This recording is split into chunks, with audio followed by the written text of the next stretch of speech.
Hello, everyone. Shannon and Suzanne again, and we are back for part 3 of our talk. And this is probably going to be my favorite one. I've actually already put into practice some of the things that Shannon's taught us. I went shopping with my Clean 15 and Dirty Dozen list last week. I love it. And today we're going to be talking about breakfast. And I'll be honest, this is probably one of the hardest ones for me because, and I'm sure you hear this a lot, Shannon, so just jump right in. I'm not a morning person. You can't see my face right now, but I just looked to the sideways with like the bleak look on my face. Absolutely. And yes, we're going to be touching on breakfast today, but the overarching theme of this conversation is really about energy. Because when we talk about how you want to be saving money, we think about, I went to Starbucks this morning, so I get it. And I have my matcha in front of me. I'm not a coffee drinker. I drink matcha, which is green tea. And the price of it was $6.17. And as I'm literally buying it, I'm like, I love my morning matcha, but this is expensive. This adds up fairly quickly.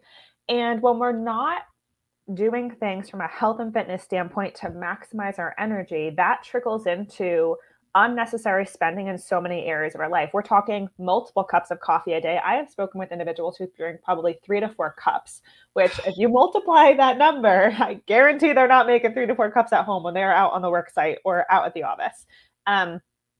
Extra food, ordering out because you're too tired and therefore you're doing DoorDash or Uber Eats because you're too exhausted by the end of the day to cook a healthy meal. We are snacking more often. We're likely investing in a gym membership, but they're not going because we don't have energy, right? The lack of energy trickles into so many different areas of our life, and then that compounds, and we see that especially show up in our budget.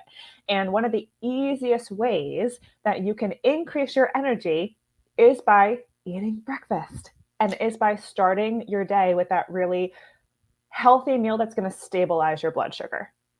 Yeah, when you said 3 or 4 cups of coffee, I was like, I know people who drink 6 to 8. Like, I was like, not even 3 or 4. I'm like, oh, 3 or 4. They're like on the road to recovery. Like,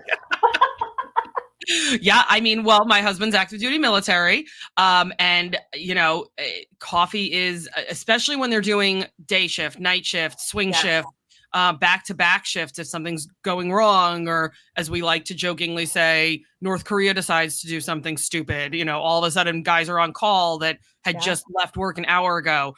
And so 6 to 8 is probably, I don't know if it's the norm, but it's not weird. It's not uncommon. It's not uncommon, right? That's the word I was looking for. Yeah. And then the 3 to 4 cups outside of work, like you mentioned. So if you're in an office environment or you're going to a job site or something like that, the frequent stops. And let me just tell you, when you said $6.17 for your matcha from Starbucks, I just talked to a friend in California who paid I think he said $6.70 for gas. I've seen $6.70. And I was like, oh my gosh. So now it's a $6.17 cup of coffee. And how far are we driving out of our way? Now, listen, Starbucks they're not stupid. Okay. Right. They did their traffic studies before they put their locations there. You rarely see a Starbucks closing. If it's closed, it's probably closed for renovation. Sure. But so they know that X number of people are driving on this side of the road, are going to pull in this way and then pull out and continue on their way. Or X number of people are coming from this way. They're going to make a left. Then they'll go out at the light. They know what they're doing. Sure. But we're paying $6.17 for a cup of tea. And then $6.70 a gallon for gas because of however many coffee runs we're doing during the day, during the week, whatever it adds up to. It's unbelievable what you said about how all of those little dips in energy cost money. And it's not the conversation that's talked about enough. And what breaks my heart for individuals, and I speak to clients on this all the time, is women especially, and I say that because I mainly work with women, we are so hard on ourselves. And we say, I don't have the motivation. I'm so lazy. I don't have the time. And look, time, yes, busy is the name of the game. I cannot speak to the schedule of what it's like to have children and be managing households and things of that. I'm single, I'm young, I live in an apartment. My time management looks very different than somebody else who works a 9 to 5. But more often not, it's not that you're unmotivated, lazy, or lack discipline. You are utterly depleted. You are utterly depleted because the norm of society is we are overworked, under-recovered, overstressed, we're not sleeping enough, we're not eating enough, we're relying on caffeine, we're not taking time for ourselves. And then we feel guilty when we can't show up and do the things we want to do without the extra caffeine or without the snacking or returning to these coping mechanisms. When if we start to change the conversation around, what do I need to do to meet my basic needs on a daily basis? And we start to feel better. Suddenly, everything, like the wheel starts to turn a little bit more easily. We have grease in the wheel. It's smoother. Mm. We have more time to go and wake up and hit the gym before work, or we have time at the end of the day to cook a healthy meal, or we have, or I shouldn't say time, but we have the energy as well. Yes. We're more efficient with our time. We're more productive. Everything starts, all those puzzle pieces come together and it starts to click versus sitting in this place of, okay, well, I'm just going to wake up and hustle and grind and rely on caffeine to get throughout the day, or skip meals or not eat because I'm not a morning person or I'm not a breakfast person. And all of these stories are compounding to you, one, not feeling good, and two, wasting money in ways that we don't need to be wasting. And the three words that really stuck out were the thought process of believing that you're unmotivated, lazy, or lack discipline. Mm-hmm. And the guilt and shame that those words bring to us is the exact kind of guilt and shame that I see with my clients when we're talking about money. Yeah.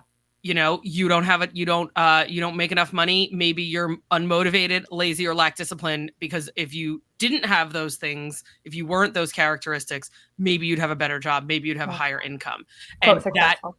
Right, you'd be more successful. And that may not be true at all. You know, like I have clients who are making six figures, you know, $250,000, and we have spending issues, you know, we have money problems. And so it's not necessarily always the bad side of the situation. We have to look. So instead of saying I'm not a morning person, what I need to do is make sure that I'm doing the right things in order to give myself the energy to wake up feeling more energized. So what would you suggest in what are things we can do so that we start our day with more energy? And I think before we get to that, it's also okay to not be a morning person. You can maximize however your internal clock operates. You couldn't pay me to work out at the end of the day. Well, you could, okay. But you know, like I'm not going to voluntarily exercise after 11 in the morning. Okay. I love a morning workout, but there's some individuals you couldn't pay them to wake up and get a morning workout in. They are nighttime individuals. Mm-hmm. So give yourself permission to maximize however your internal clock is. That being said, we probably need to wake up and get to our job and be productive human beings. So when we talk about how to naturally increase our energy, I'm always going to start all the way with the foundation. And are we getting 7 to 9 hours of quality sleep per night? When I say quality sleep, we're not having trouble falling asleep and we're not having trouble staying asleep. And when we wake up feeling rested. Now, in order to have that happen, can you reverse engineer what needs to happen to get you into that place to rest and digest in the evening in order to be able to fall asleep? So are we having a nighttime routine? Are we shutting off our electronics? Are we wearing blue light blocking glasses if we are going to be on our phones or on our computers or watching TV? Are we cutting off our caffeine early enough in the day, ideally before 2 or 3 p.m., because it has a half-life that lasts in our body and will impact our sleep that night? Do we need to be looking into taking supplements? Talk to your doctor about this, but magnesium or melatonin or things to contribute to you getting that restful sleep. Are you doing things at night to unwind, like reading a book, doing a puzzle, you know, engaging with your partner, whatever that looks like for you, to get your body into that place where it can fall asleep easily and stay asleep? Is there a specific time that people should cut off caffeine, or is it really based on everyone's individual body? I would say 2 to 3 p.m. Ideally, 2 p.m. is a general recommendation that most people could benefit from. Because I want to say, and don't quote me on this because I'm not sure if I have this accurate, it has about a 6-hour half-life in our body. Okay. So it will last fairly long in our system. I made that mistake yesterday. I definitely drank caffeine too late and I paid for it last night. It's funny that you said that because there's a meeting that I have once a month on a Thursday evening. And it's like a 30-minute drive from my house. And on my way there for the last 2 or 3 meetings, I've stopped and gotten coffee. And the last time I was like, I'm probably not sleeping very well because now I'm drinking coffee at 6:30 at night. Exactly. Yeah. And I run into the challenge all the time of individuals saying they just enjoy the taste of it. That's fine. Get decaf. You can still drink it. Just get the decaf. Yes. Or have tea. Yes, absolutely. All right, so we've got to reverse, like you said, we've got to reverse engineer into this 7 to 9 hours of quality sleep Yep. and figure out what our nighttime evening routine looks like in order to get us to that place. Right, because more if I were to say I need you in bed, let's say the goal is can you be in bed and asleep before 10 p.m. Okay. The reason being between 10 p.m. and 2 a.m. is what they refer to as the money window, where you're going to get the most hormonal benefits. And most individuals, once they stay up past that 10 p.m. mark, they catch a second wind and then their cortisol levels spike and their stress levels spike and their adrenaline spikes. And then you cannot fall asleep until, let's say, 12, 1, 2, and then the whole night is ruined. So the moment that you start to feel that, your eyes start to get tired, go to bed. Go to Okay. bed. Because once you catch that second wind, it's going to trickle into the rest of the evening. Got it. Okay. Yeah. So let's say we've established our nighttime routine. We've got our good quality sleep. Yes. Are we backing up a little bit further into our afternoon, or now we looking into the morning? I would say let's look into the morning and our overall daily habits. So just some things I want you to keep in mind is, and we'll touch on breakfast in a second, but are we eating enough food? First and foremost, when we talk Okay. about foundational baseline, the majority of individuals are chronically under eating, women especially. And what frustrates me the most in the industry is when we talk about weight loss or getting healthier and getting healthier, attributing to needing to lose weight, which that's a whole different conversation. But you're told two pieces of advice: eat less and exercise more. And if you think of your body as a car, that's the equivalent of saying, I want you to drive further, drive across town with less gas in the tank. It doesn't make sense. Okay. And then when the car starts to break down or exhausted, right, we have cravings, hair loss, binge eating, trouble staying on track. We take it as a sign of, I'm not motivated, I'm not disciplined, I'm lazy, I lack self control. See, I knew I couldn't do this. All the negative self talk starts to pop up. And so, can we focus on putting enough fuel in the tank, enough gas in the car to meet the level of demand that you have on a daily basis and that your unique body needs? Now, that's going to be different for everyone. So I cannot speak to the listener and how many calories their body needs, but I can guarantee it's likely over 2,000 calories. Ladies Wow. especially, Yeah, it's likely over definitely. 2,000 calories. From an energy standpoint, I would love to see you eating 3 to 4 consistent meals per day Okay. containing a protein, a veggie, a carb, and a fat.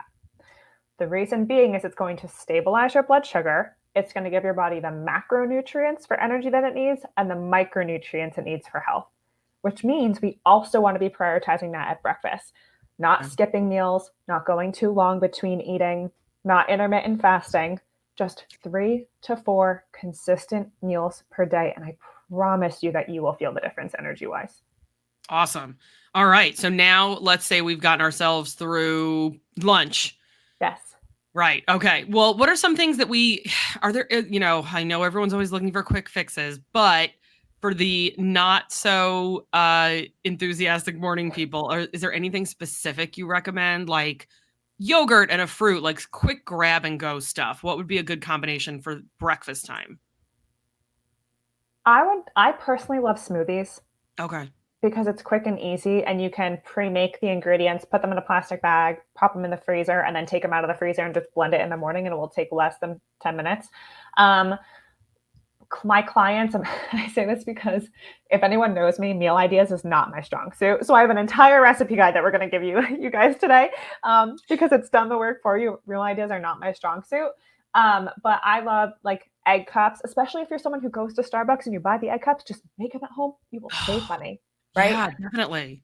Overnight oats is a really easy one. A lot of my clients like to make little burritos. It also doesn't have to be breakfast foods. So leftovers from the night before, because we can get so hung up in saying I'm not a morning person or I'm not a breakfast person or I'm not hungry in the morning.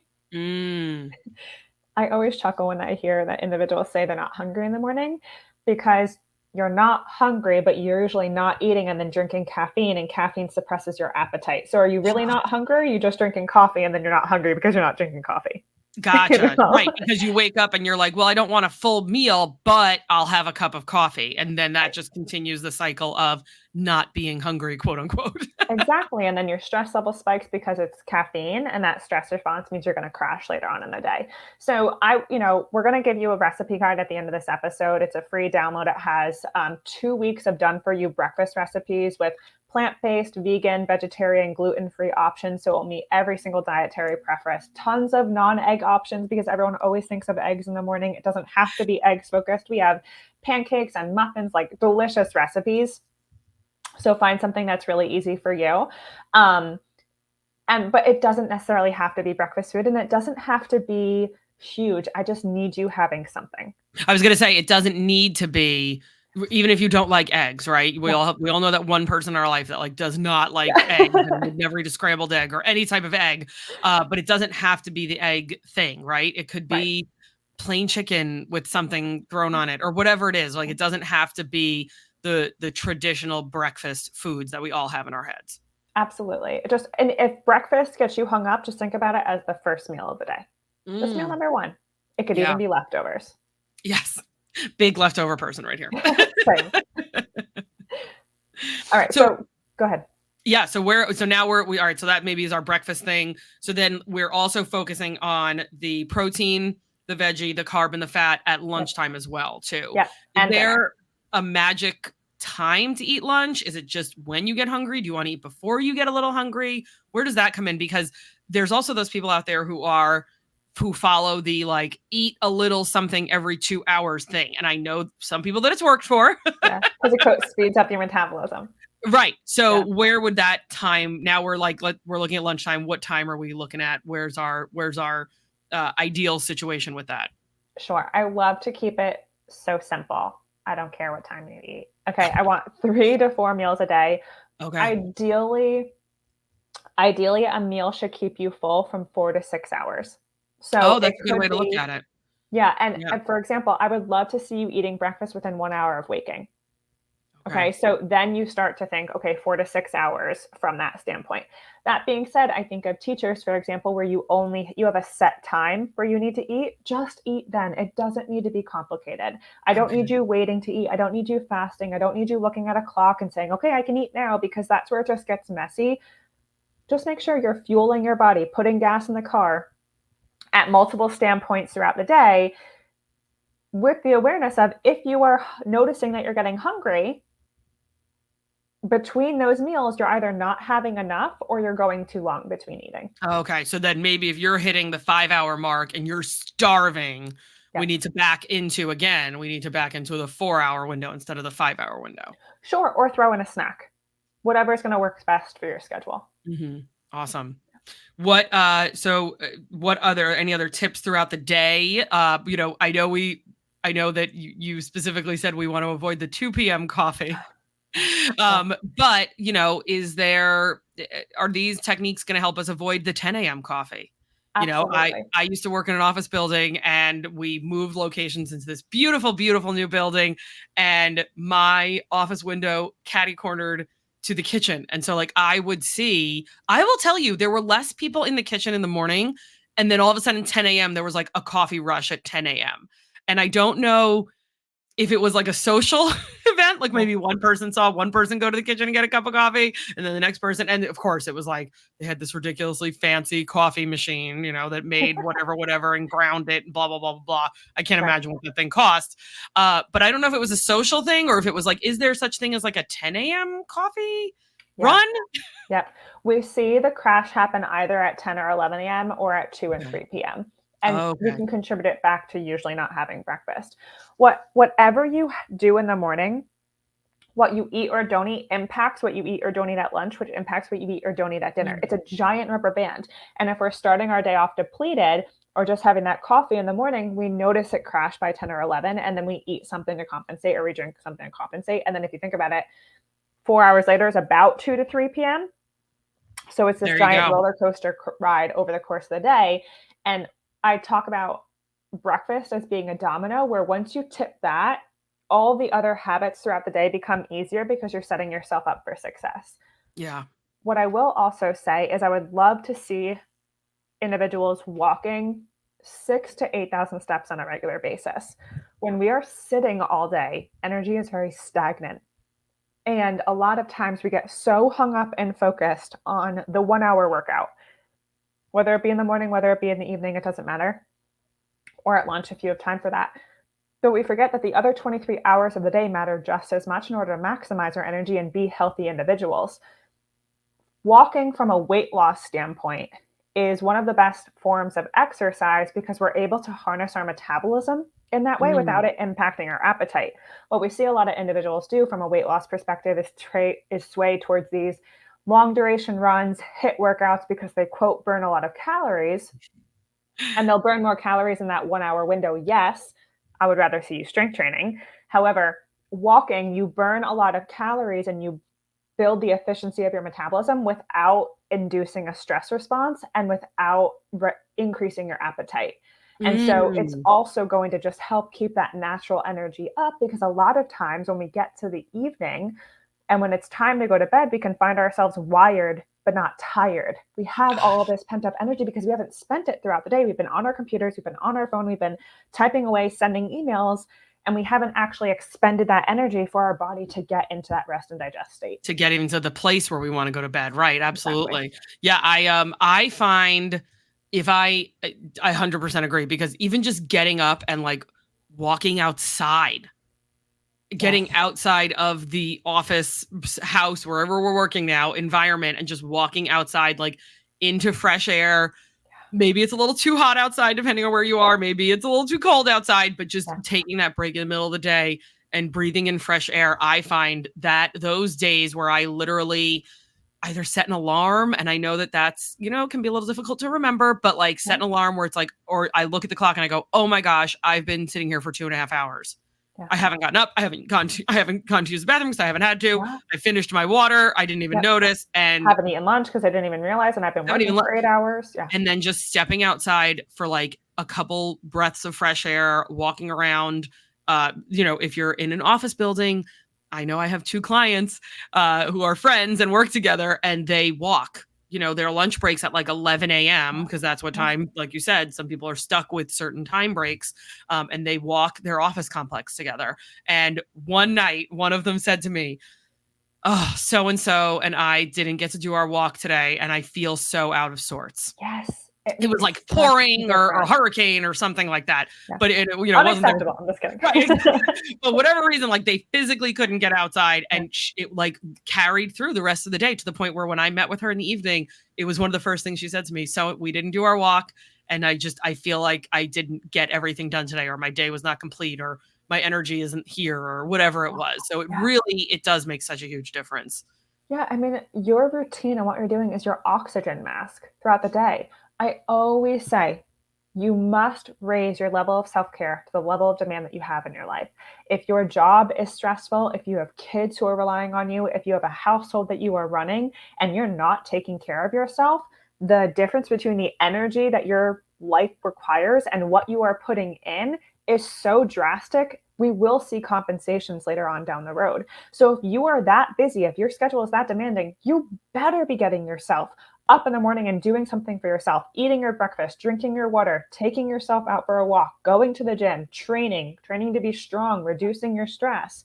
Yes, it takes time, but you'll feel better doing it and be more effective and efficient and be able to manage all the moving parts of your life than doing it from a place of feeling defeated and deflated and depleted. Yeah, I will tell you, I have had a few clients who I know have very stressful lifestyles, and in their budgets, when we were first starting to work together, I Yeah. saw massage, Yes. and I, I'm. You can yell at me later, Shannon, but I Did have you had cancel people. it? If we go through their budgets, and it's like, okay, what are we using? What are we not using? If we're not using the gym membership, I'm sorry, we just need to be realistic. We're not paying $145 a month for something we haven't gone to in 3 months. But I'm also going to tell you that you can't pay for Hulu when no one in the household's using it. Okay. Right. So it's like, if we're not using it, we're not paying for it. But there have been a couple situations where I've sat there and I've said, you're over budget right now. Like if we continue living at this level, you're going to continue to be over budget, but you need to tell me, is that massage subscription something that is a non-negotiable right now? Is that an outlet for you? Is that helping with your back pain? Is that helping you to get a break from all the kids or all the family drama or whatever it is? Is that something that needs to stay in there? Now, is it a need in the sense of like, we need air to breathe and we need food to eat and we need water to drink? No, but is it a non-negotiable versus a want? If you've just been paying for the massage subscription and you haven't gone in 6 months, that's a want. We're canceling it. Sorry, you're going to lose all your credits. Like, you need to stop paying $189 a month for that. But they're in between want and need is non-negotiable. And we have to figure out what that is. And if that's one of those things that brings your stress level down, like you said, I'm all for it. We will leave it in the budget. But we, something else may get cut, but we will leave that in the budget if that's something that's going to help you sustain and help you be a more functional human being. Sure. And there's no one way to get healthy. For one individual, it might be getting a massage. For another individual, it might be going outside for a walk where it's free, or, just getting and spending time in nature, grounding. Yeah. It breaks my heart that health and fitness has become so glamorized, and we've touched on this, of it has to be whole foods and massages and manicures and pedicures and, expensive therapy bills. And I love it. I'm in therapy. I speak to my therapist every week. I have an appointment tomorrow. Like, I'm a huge advocate of it. And this is not even about therapy, but make it work with what you have available and the resources within the budget that you have. So if that means you get a $35 gym membership, or you book a trainer twice a week because if you don't have that appointment, you're not going, do what you need to do in order to be successful, because this is your health that we're talking about. And if we don't prioritize it, we're talking medications, medical bills, and lifestyle factors being impacted down the road. Oh yeah. I mean, the overall cost of your health being degraded later in life is astronomical, compared to the little things you can do now. So, all right, Shannon, is there anything else we should know about energy? I would just say the basics that we know about, right? Are we drinking enough water throughout the day? I cannot stand, there's so much advice in the industry that just gets under my skin, but if you're hungry, you're having a craving, just drink water. No, eat enough food, but also drink your water, So are we drinking enough water throughout the day? Are we getting enough sleep? Are we getting our steps in? Are we eating a protein, veggie, carb, and fat? Are we getting fruit in our diet, right? And then I would just mention making sure you have a sense of a strength training routine to focus on building muscle, because we do notice it's going to be the most effective for not only boosting, I hate the word boosting, but building the efficiency of your metabolism, and also just training to be strong, preventing injuries down the road, and just doing something every day to reduce your stress. Reading a book, going for a walk, journaling, talking to a friend, getting outside, catching the sunset, whatever that looks like for you. We run in such a high stress society. I just need you doing something for yourself to pour into your cup. Yeah, definitely. And giving ourselves that little bit of a break is going to energize us. Absolutely. In the long term, for sure. Awesome. Well, guys, I really hope you enjoyed this 3-part series, a special lessons learned series with Shannon Buruchian. Again, all of her contact information is in all of our show notes.